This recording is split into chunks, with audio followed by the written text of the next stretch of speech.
Glamour and style took center stage at the India Bridal Week 2013 as B-Town stars dazzled the runway. Our correspondent Shaheen Dawood gets you a lowdown from the fashion circuit.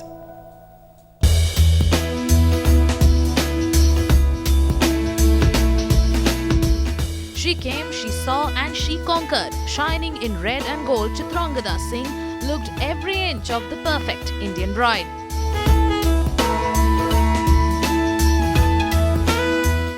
She's picked up red and gold as the perfect colors to play the perfect bride. Chitrangada, red and gold, are these your favorite colors too when it comes to playing a bride?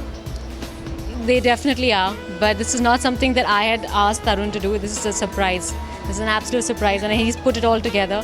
But I like the fact that he's done it with a little bit of a twist. It's not a regular bridal wear, it's different. And especially the way I think we've done the jewelry today. I'm wearing Azwa, and we've gone on done a headgear with it, and it's just jewelry worn so differently. So I think everything about today and the way we've done the look is very different. Yeah. I know. I mean, the jewelry looks very different, and the headgear too. I mean, it's quite unexpected. And this is a neck piece actually, which has gone on the head. Yes. So I think what Azwa is trying to do is trying to tell people to wear differently. Experiment with your gold jewelry, and then we got this. This is also something which is a neck piece, and we've done it over the waist. So yeah, we had a lot of fun.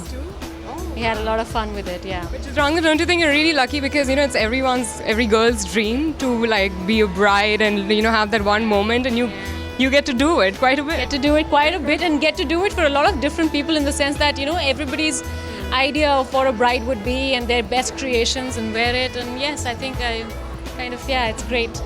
So, is there any particular piece of jewelry that is very close to your heart, which you got at the time of your marriage? There is a piece that my mom wore for her wedding, and it was what they called, I think, a jali ka kaam, that old, and even the gold that they have is a different color of gold that you don't get anymore. So that I wore for my wedding, and so that's special. So does walking on the ram come easily to you? Does it come naturally? You don't think about it till the time when you're right behind in the wings and you're waiting, and then they tell you, okay, you're next. So when that happens, in backstage, there's a bit of a flurry, you get a little every time, yeah.